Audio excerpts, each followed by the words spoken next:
there, it's Lukie. Let's go hit the links. Look at this, wearing the lav mic all out in the open. That's how we do, true professionals. And now I'm going to tell you about my review of the Classic Club in Palm Springs. Maybe it's Palm Desert. It's Palm something. It's in the Palm Springs area. Pretty friggin' nice, former PGA Tour venue. I'm going to let you know my thoughts, honest thoughts. It's always important to be honest. So let's go into that shining light of a studio in there. Let's go here and look and see all the great things of the Classic Club.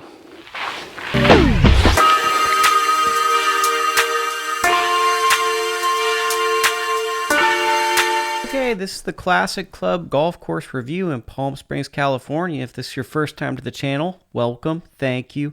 Be sure to subscribe to the channel. Boom, hit the thumbs up and maybe leave a comment about how awkward I look, my bad golf swing, how the review doesn't meet your standards, or just let me know what you'd like to do again. All of those would be really, really helpful, so we'd appreciate that, especially the management and all that stuff. The Classic Club, it's an Arnold Palmer design. Let's start with the price point. I paid a whopping $225. That $225 came with a towel that I will show you, as well as a food voucher for like $25, I want to say, which, shout out to the staff, by the way. Their grill staff was amazing. I was just going to get like a burger, and they actually helped me with the math so I could get burger, chips, and a beer. So exceptional staff at the Classic Club, and I think that they should really, really be applauded for that. Also, locals play the Classic Club because they offered a reduced rate for those in the Coachella Valley. So that's another thing. So PGA West, you might not see as many locals, just more members. The Classic Club, you're going to get the locals vibe. It's very, very cool course. It's very difficult because this is a course where stadium, there's a lot of self-control. It's the shot you should hit. That's the one you really should, but there's a fun shot, and maybe you're going to try to do it, but you probably can't hit it. Classic Club is like a lot of risk, and it's a lot of you have to hit the shot you don't feel comfortable with. Yes, there's a bailout, but it's going to be about the same amount of strokes as, you know, going around the obstacle. The 18th hole is just pick your poison. What's the angle you want? You have to go over water. There's a lot of holes on this course called, you could just simply call it, you have to go over water. I've watched golf vloggers that are super serious about their score. They're like, I'm Mr. Score Guy. I'm going to go low.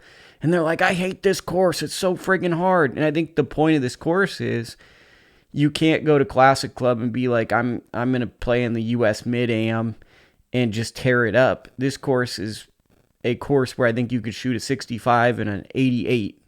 It's very difficult. You could have a good day. You could have a bad day. I think it's a course where it's a good Zen course where you have to find peace with who you are and find a golf swing that exists, because the level of difficulty, it's not a matter of when it's going to get you. It's just going to get you, and you have to be at peace with that. I found this course very, very pleasing, and a more Northern California centric track in the Palm Springs area, because there's no houses around, which I think is important for a lot of my viewers. They want to know the houses and stuff. And it also felt a little like Poppy Hills, but with like a ton of water. Felt like kind of a premium Northern California golf experience, which was nice. I think that's also because I played a lot of Hidden Brook in my life, and there's a lot of elements in this design that make it feel like a souped up version of Hidden Brook. Also, one of the most epic clubhouses. It's like a friggin' castle, and a moat that is the putting green. Really good practice facility. The thing I don't like, I hate when you just get some Troon tees. You don't get the tees that are customized with the club name on it. But a lot of amenities given along with your greens fee. Let's go to the golf footage and have me ramble some more. But I'm going to show you about the risk-reward nature of this design. So for those just skipping to the course footage, this is the type of shots you're going to be hitting. They're forced carries over water, and it's not just the easiest shots in. The greens are a little bit faster than I think most people are used to, and there's slopes that can lead into penalty areas, meaning you have to be very accurate when approaching these greens, and you have to be somewhat strategic. The fairways are somewhat wide open, but then there's areas where there's water, and that's a stroke penalty. So it's very much a course where you have to play it a certain way, and you can't really let your foot off the gas. This was a really, really hard hole, the 10th hole. That's water all down your right-hand side, where golfers usually miss it if they're not the greatest. They miss to the right, so that's just all down your right-hand side. You could miss right. There's some slopes and canyon areas at times in this course. This is a long par 3 that basically if you go right, you're just in trouble. A lot of interesting designs. This shows some of the well-guarded greens. That's a green with a lot of bunkers, and it's just sitting on a hill. This is the blind nature of one of the shots. You're just hitting into that blind green. And then, of course, the water features. Just the big feature of the course is just hitting over water and beautiful, stunning views on incredibly difficult and tricky shots into greens. So, in conclusion, I really enjoyed it. Very expensive at the time, the peak season I played it. Would definitely come back to this course, just because if it's a lower price point possibly, with the food voucher, with a lot of the elements of service that were top notch, really enjoyed it. I think the things you need to know: no houses on the golf course. It's also across the freeway. That could possibly be an issue. It's not like where all the other courses are, Shadow Ridge, Desert Willow, all the La Quinta courses are. If that matters for some reason, that could happen. Wind can happen. It's a course with a lot of water hazards, so it could be really frustrating for some, if not all. If you hit a good shot, the wind takes it, and bye, you just lost a Pro V1 and you're crying. Take 15, 20 golf balls. Don't go there with 3 golf balls trying to flex on your buddies, because chances are you're going to hit one into the moat.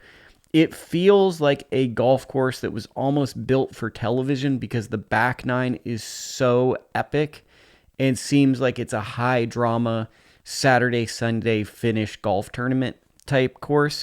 It was really fun playing it. I actually enjoyed the back nine of the Classic Club more than I did at PGA Stadium, which I totally did not expect at all. Really fun experience. Great course. It's just hard.